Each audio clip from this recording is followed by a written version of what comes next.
What's up, everybody? Welcome back to Taste Like Music. Jason and Joe here.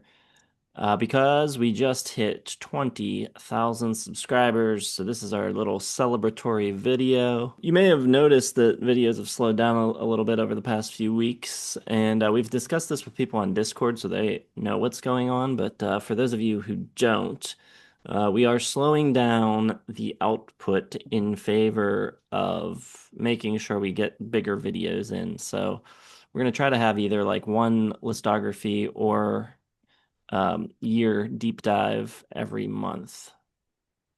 So I think maybe September's a little bit of a reboot period, and then hopefully we'll be back pretty soon with 1975. I'm about ready for that.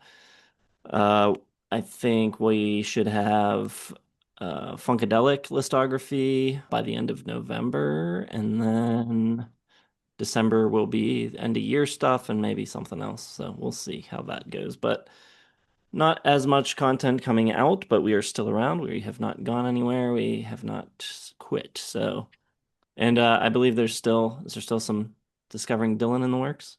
Oh yeah, we can't stop now. I've listened to too much Bob Dylan to stop now. We still have four or five albums to go. We got our songs of the 2000s through 2020s. We got an album ranking of all of his stuff. We got songs rankings. Still plenty of Bob Dylan content. That should go for, I don't know, another year probably by the time it's all set. All right, so we're just going to talk about basically, some of our favorite things we've done on the channel, our favorite discographies that we've covered, our favorite discoveries, maybe records or things like that that we didn't know about. Maybe drop some artists that we haven't done that we would still be interested in doing, and then just talk about some of the highlight moments of the channel. So let's start with favorite discographies. This one probably not too different from our 10K special where we did our 10 favorite discographies that we've ever done. I don't specifically remember what I said in that video. I also haven't prepared answers for any of these things, so this is all off the cuff. I think you and Cramser, who was still around at the time, you guys just listed your favorites. So it was just the obvious stuff. I didn't understand the question at the time, so I did the ones that were like the most sort of surprisingly like I enjoyed. This time I'm kind of gonna balance it. I'm not gonna pick the most obvious stuff, except for maybe one, but I'm picking artists where I would really like to do the discography again. You know, it's not going to be spoiler Prince because there's a lot of stuff that I don't want to do again. So think smaller discographies that are just like hit after hit, basically. The obvious choice for me, of course, number one is Steely Dan, just because it's such a fun discography to go through. I mean, the classic run, 1972 to 1980, is now for me all five stars. So doesn't get a whole lot better than that. You have the two comeback albums, which are hit or miss. They're fine. But Steely Dan's just a band that I can just listen to over and over again. They have enough differentiation between the albums, enough growth that it's always something a little different.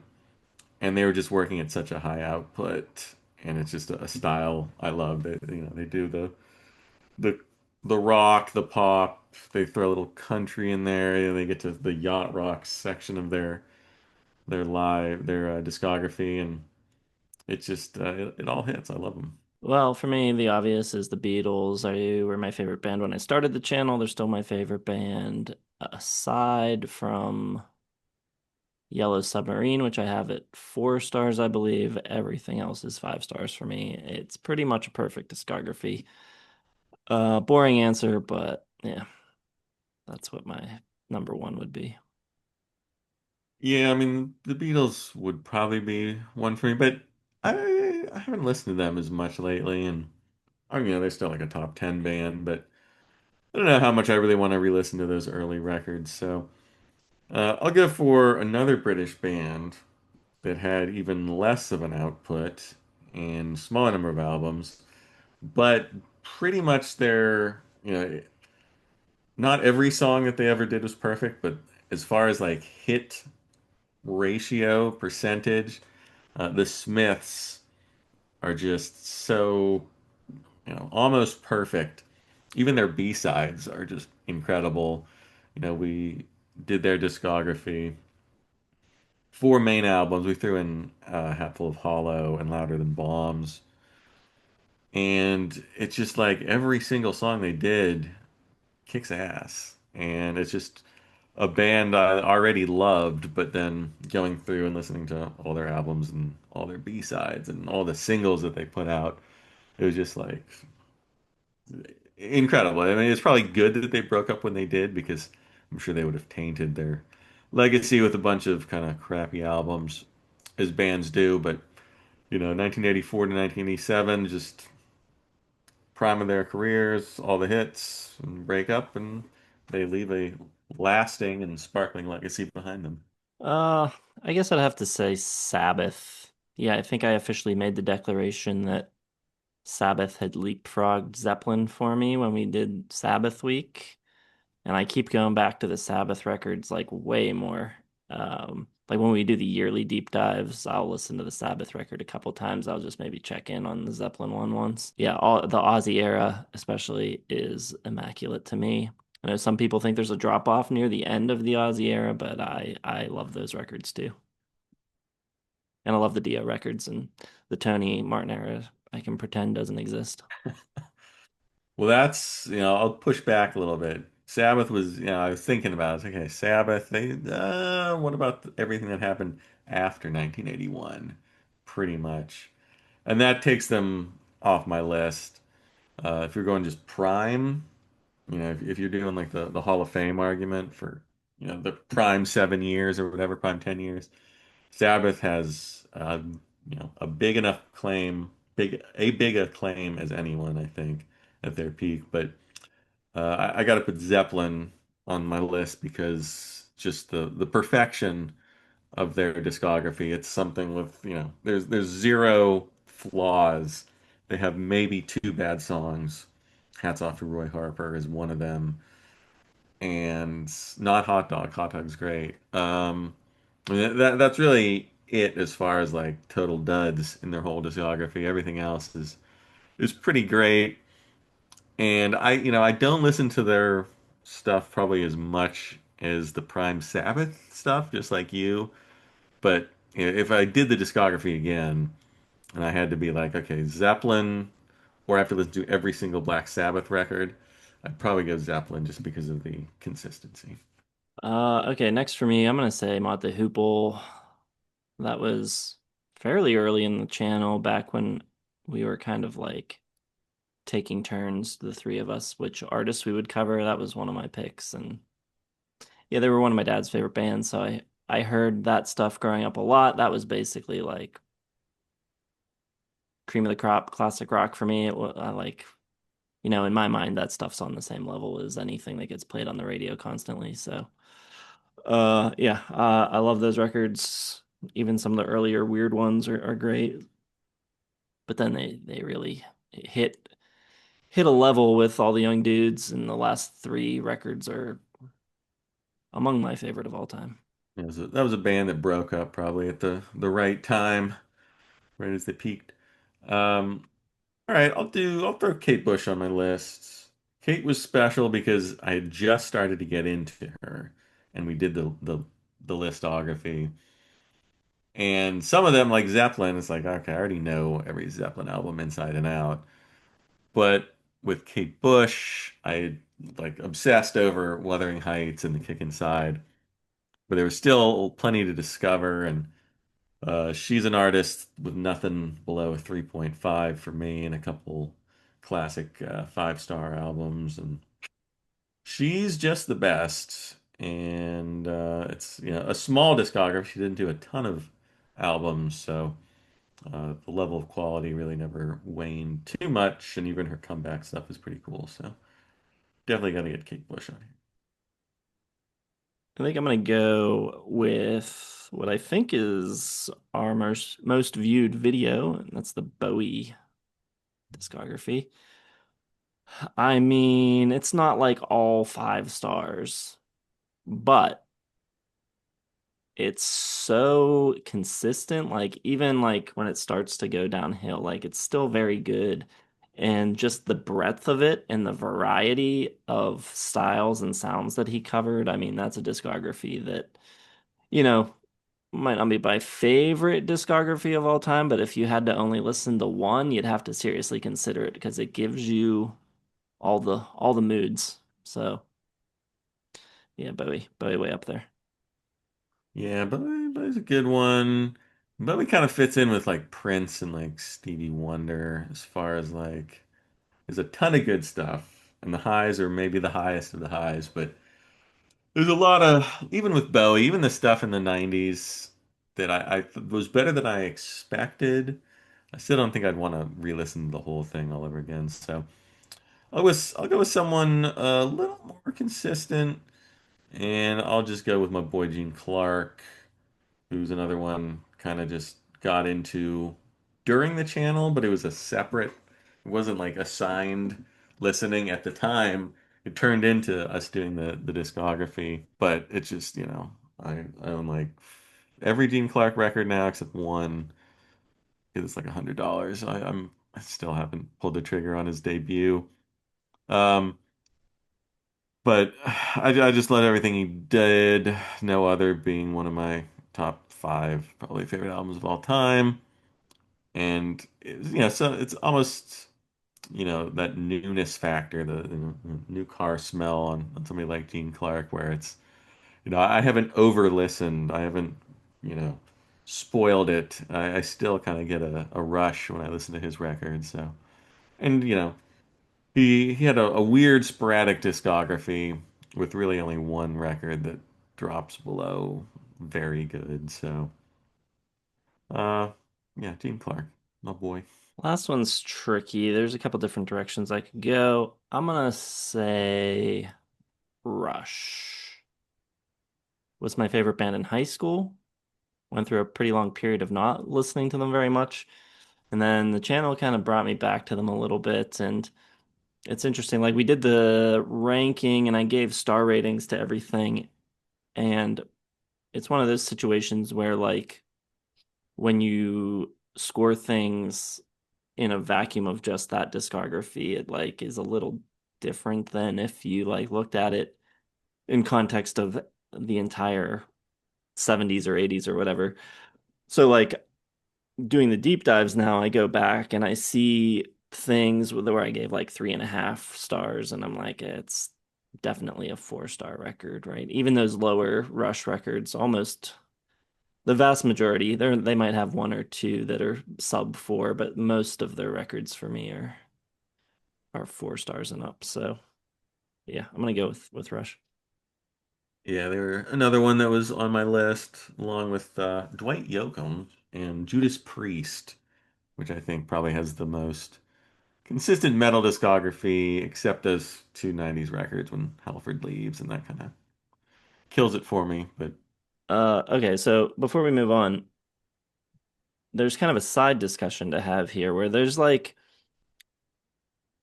a big difference between just like naming the best discographies versus like the quality of the week, the experience of listening to the artist. Do you have any like favorite weeks that maybe aren't favorite discographies or something like that? I mean, it was different back when we were listening to an album or an artist every week. We had to cram stuff in. So the the bigger artists like Bowie, and I guess Bowie was maybe after we were doing it every week. I can't remember. And we But were like, still doing them every week at that were point. we ever? Good Lord. But doing like Neil Young in a week sort of killed my enthusiasm for him for a while. It's grown back because we've been doing these 70s deep dives a lot, and he's got some classics. But as far as like favorite weeks, um, it's tough. I mean, I really like the Prefab Sprout week because it was just like discovery after discovery and just like wow, like I can't believe this artist is so good. Um, and Kate Bush was another one. Even like Roxy Music. Um, I think I had the best time with artists that had records that I wasn't familiar with, but that I really liked. Like, obviously, a Steely Dan week is just going to be great, but like I knew that going in, so it wasn't like a nice surprise. I think bands like Roxy Music and Prefab Sprout and even like Jethro Tull, I think, had a lot of new albums that I hadn't heard before that I really liked. And those, I think, weeks are the best kind of listening experiences.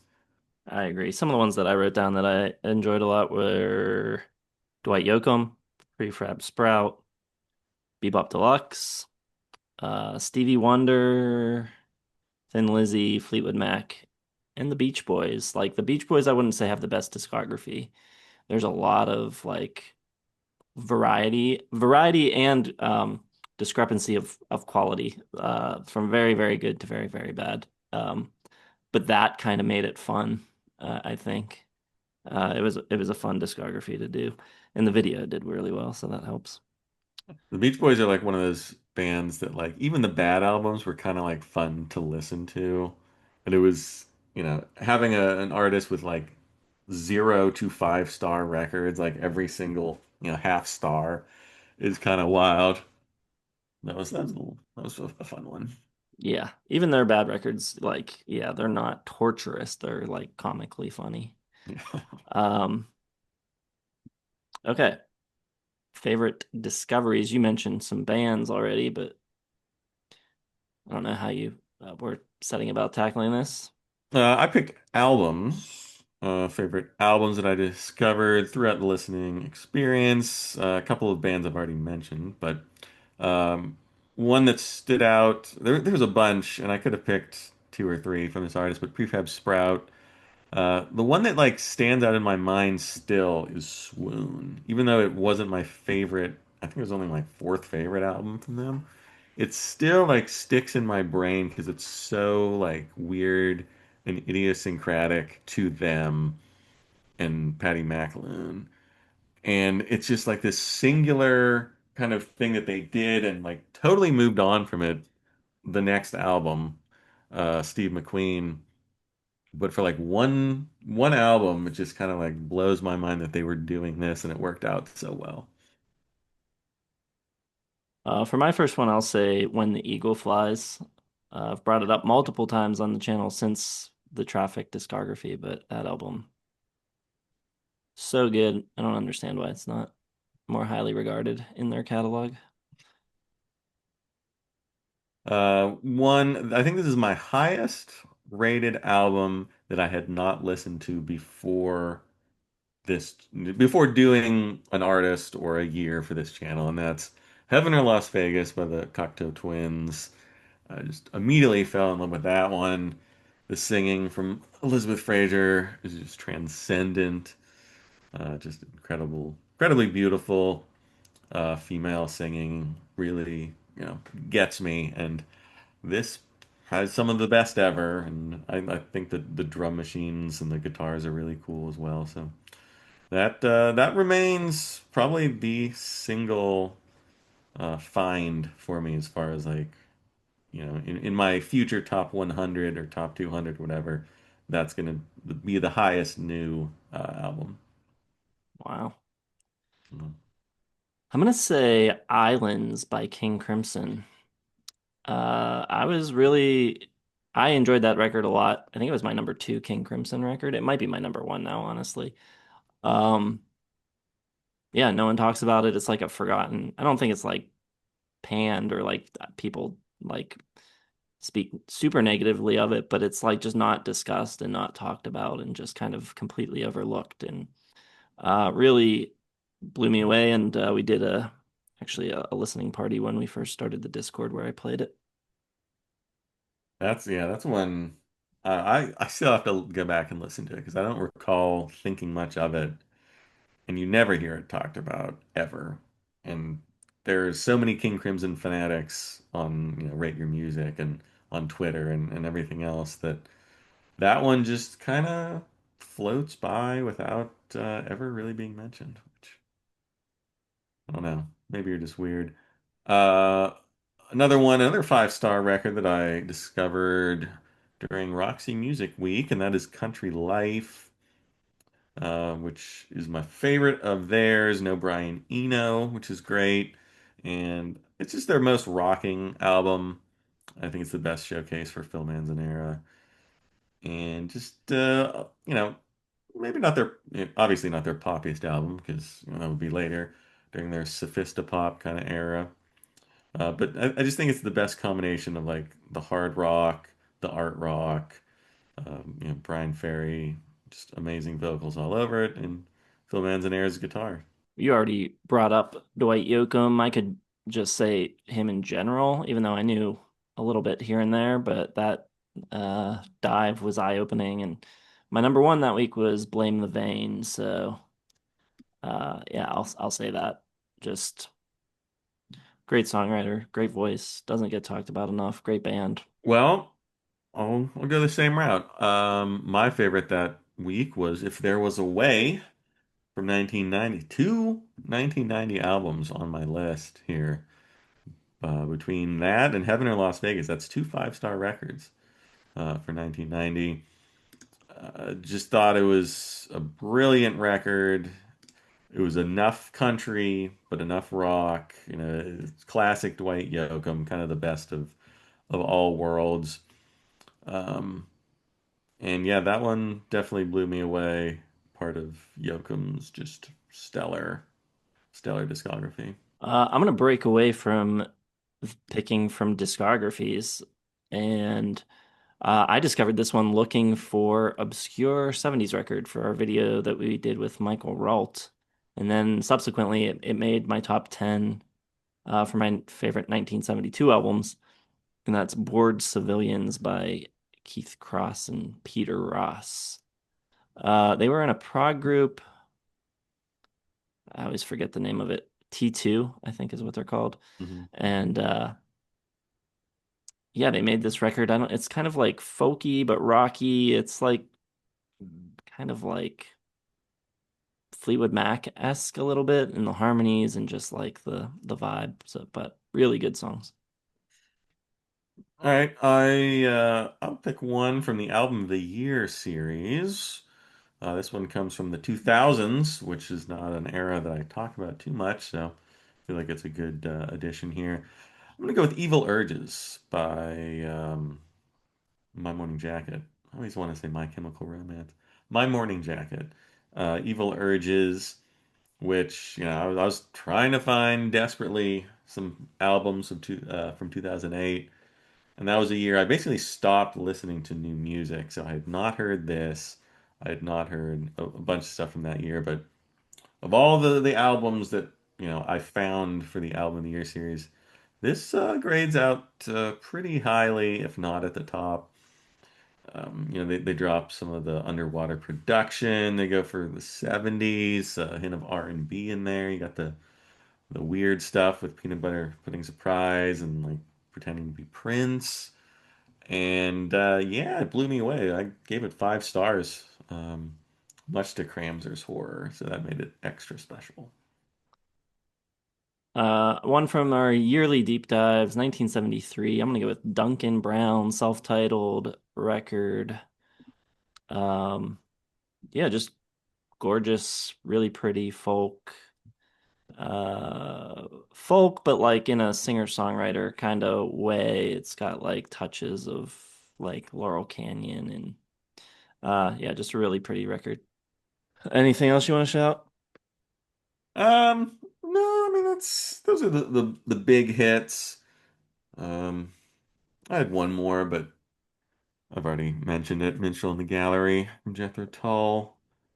Just a hidden gem, one of those albums that just kind of gets overlooked, but I love it. I'm upgrading it to 5 stars probably for the 1975 deep dive. So Wow. I yeah, mean, yeah, that one blew me away too. That was one that like my dad owned a bunch of Jethro Tull and like we picked up more along the way, but we didn't have that one, even though it is kind of in that period. But yeah. It's one that I don't know if I had ever heard it meant. Like I'm sure I had seen it, but it never like even registered that it was a possibility for being like a good Jethro Tull album. It always gets like overlooked. But yeah, that one of all the albums in the Jethro Tull, I only knew a couple, but that one was just like, what the hell? Like, how do people not see this is brilliant? their discography was weird too, because it's not like It's better, better, better till the 80s and then it dips. Theirs was like incredible, a little worse, incredible, way worse, incredible. But that, yeah, that's one of the highlights. All right, how about remaining discographies that we've not done that you would like to do? well, I assume our lists will be extremely different because at least two of these are ones that you've already done. But I'll go in reverse order of how badly I want to do them. Here's one that you haven't done, and that's Ozzy Osbourne's discography, which I know it. Like I've it's one of like three discographies that I had completed before this channel, other than the ones that hadn't come out yet. But I just love Ozzy. Loved everything he did pretty much. And that's just like an easy breezy one where it's just full of pleasure. I'm trying to think of like what's like the biggest one we haven't done? I don't even know anymore. I think it would be fun to do, like, I'm kind of over huge discographies, but in a way they are a little more interesting. So, I don't know, I think something like Santana would be cool. Just so many periods, like the classic, like Woodstock era, then into the 80s where he was having like songwriters and different singers, and into obscurity, his where people weren't listening to Santana. And then I think it would be kind of funny to also rank all these like later period ones with the guest vocalists on every track, and I'm sure those are uh, kind of funny. That would be wild. That's a good one. There, he has a lot of albums that I don't know exist, and just heard a song the other day. I had no idea who it was. I Shazammed it, and it was Santana from the 80s, from like one of those like Zango, Tango, Wango. Was it Winning? Maybe, yeah, yeah, it was. Yeah, I Winning's was like, awesome. I can't believe this is Santana. Not in a million years would I have guessed. Yeah, yeah. That would be fun. Um, Probably the biggest one we haven't done would be like, I don't know, Van Morrison or something, but Oh, yeah, yeah, yeah. who wants to do that? That's, That's a big request. That and Leonard Cohen. yeah. I mean, we haven't done like Clapton either. It's true. I don't know how much people like Clapton anymore though. It's funny, like Clapton, you would think, but I don't think we've ever had Clapton requested even once. No. Um, Another one I'd like to do. Here's one I don't want to do. I would have wanted to do. That would be Kanye West. I no longer want to do Kanye West. But I would like to do a rap artist. So I guess I would want to pick Jay-Z, which would not be fun for you. But of all the rappers that aren't named Kanye West, he's probably my favorite that remains like viable as someone that I would like to talk nice things about, unlike Kanye West, who sucks. And I don't know if he can ever get back. I know a lot of these artists that we've covered probably had some periods where they were terrible, like Bowie, and Zeppelin was probably doing horrible things, and Aerosmith was pretty disgusting. But that was before social media. I don't know if you can come back like in this day and age. I think once you're tainted, you're pretty much done. So it'll be tough for him. I think it's been a while since we've ventured into the 2000s for an artist. So trying to think of ones that like would be like at least somewhat viable as far as views and things go, but I think we could do Bright Eyes and get some clicks. Surprised Cram and I never did that while Hmm he was here. hmm Um, let's see, we got three left. I guess Marvin Gaye would be one that I would really like to do. He's been nominated a couple times. He can't quite pull through, but um, unlike a lot of like the soul and R&B artists, like he has a pretty solid discography. He had some weird ones in the beginning where he didn't quite know what he wanted to be.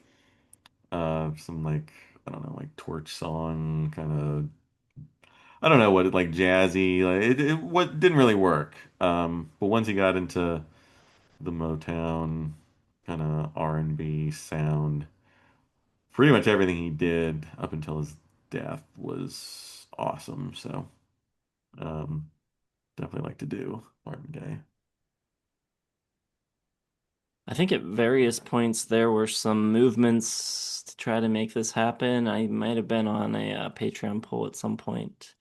Favorite artist of mine, top 10, and we never did. Harry Nilsson, so I would like to do that at some point. You didn't do Nelson by yourself? No. Wow. Yeah, we gotta get on that. Um, well, here's two that you've already done, and one would be Genesis. And you did that right before I joined the channel, so that always stuck in my craw. They're way, way, way, way up there as far as favorite artists of all time. And we really haven't, I mean, we've discussed them because we've done some of the deep dives, 73, 74, 80. Like, there's a lot of Genesis we have not covered. And so, I don't know. I feel like I could be more out there with my love for Genesis and Bill Collins because they're probably like a top 10 band for me. And their discography, other than, calling all stations, is pretty incredible. I mean, the level of quality throughout three, 4 decades is pretty, uh, you know, amazing that they were able to hold up through so many different periods. From like where they started Baroque to Prague to art pop to it's just incredible. So Genesis would definitely be way up there. Well, I'm not the like the hard rock and metal guy. That would be you, but I do have a lot of fun with the hard rock artists. Those weeks are just kind of like I don't know, in some ways they're almost like easier. They're just like a little more fun and lighter experiences. Really enjoyed like Lizzie Week and Sabbath Week, as I said. So I think we got to do UFO eventually. Uh, Yeah, yeah. That'd be one. Even I don't love like the Scorpions, but like something like that would probably be fun. You did Deep Purple, of course, but that's one. Um, Probably one of my like least no lowest knowledge of like any of like the classic bands. Like I've heard most of their records, but like I'm not very like well schooled in everything Deep Purple did, so that'd be a good one. Uh, One that we have to do, you already did Mr. Elvis Costello, but I got to do it. He might be my top three, and he battles it out with like Prince and Stevie Wonder as far as like favorite male solo artist of all time. And I really have not heard any records from him. I think my least favorite was the one from 2020, Hello Clockface, or whatever the hell it is. But everything else that I've ever heard from him, even like his lesser liked records, I think are pretty darn good. And I just love his style. I love his bands. Probably my favorite lyricist of all time. So that's definitely one we got to do. I this is like this could be. multiple different artists, but I would like to at some point do a ridiculously large classic country discography, whether that's like Dolly or Willie, and they're always like 50 to 100 albums, or like Buck Owens would be incredible to do. One of them, if not several of them. The hardest part with some of those artists are just like finding what albums even count. Like sometimes Wikipedia isn't even like sure like which are real albums. And then there's always a bunch of them not on streaming.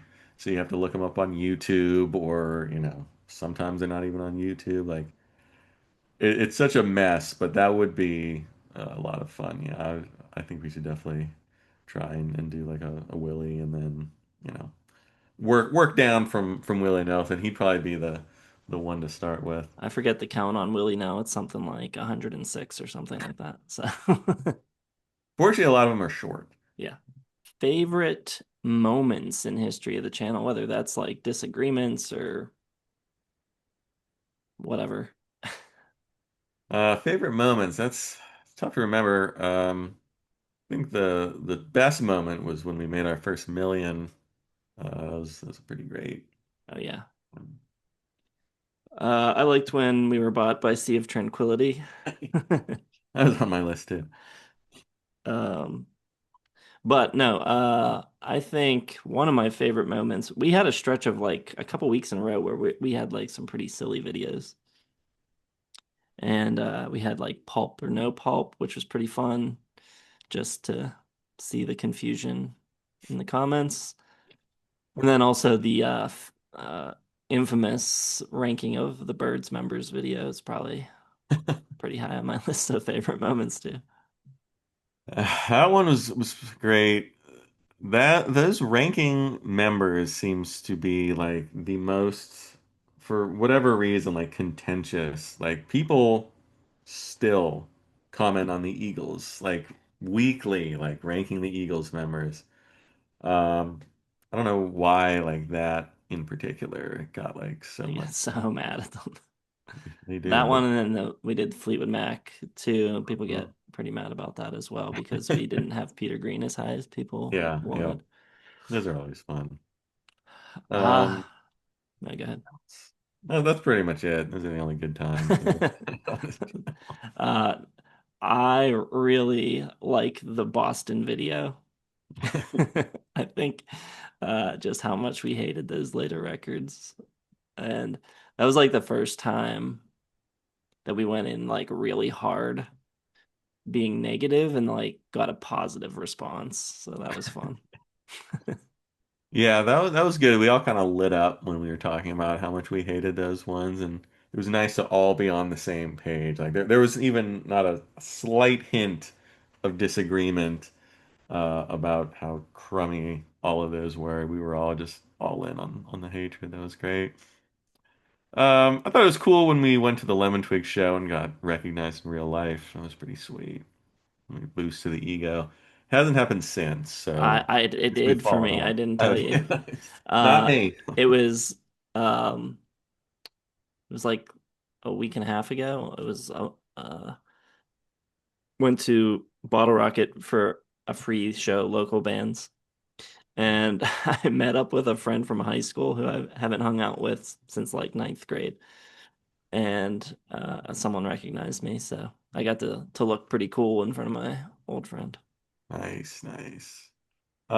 We've had a couple like famous people comment on our videos before. I believe Stephen Street, the producer um, of the Smiths and Suede, I believe he commented on one of our Suede videos, and that was pretty cool. Oopsie. He didn't mention you. Yeah, just some of the people that I've had on and interviewed.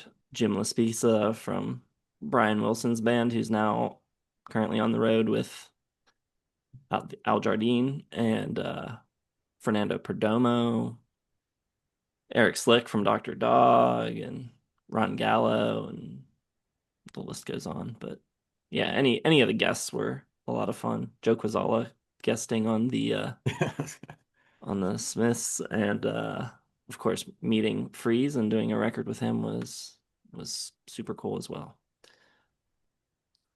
All right, final thoughts. Here's to 20,000 more. Let's not take so long this time. Let's aim higher. Let's go for 30,000 more. Let's do 50. 50K. We'll do another one of these We'll videos, do and between now and then, we'll probably have 5, 6 more videos. 10 more discographies to talk about. Uh, all right. Well, anyways, thanks to anyone who's watched the channel in the past 5 years, 5 plus. And if you're on the Patreon, thanks a lot for supporting. You can check us out on Patreon. Link is in the description. You can buy a Nordista Freeze record, which I produced and we put out. Um, there's merch. Other than that, like, subscribe, and yeah, we'll see you in the next one.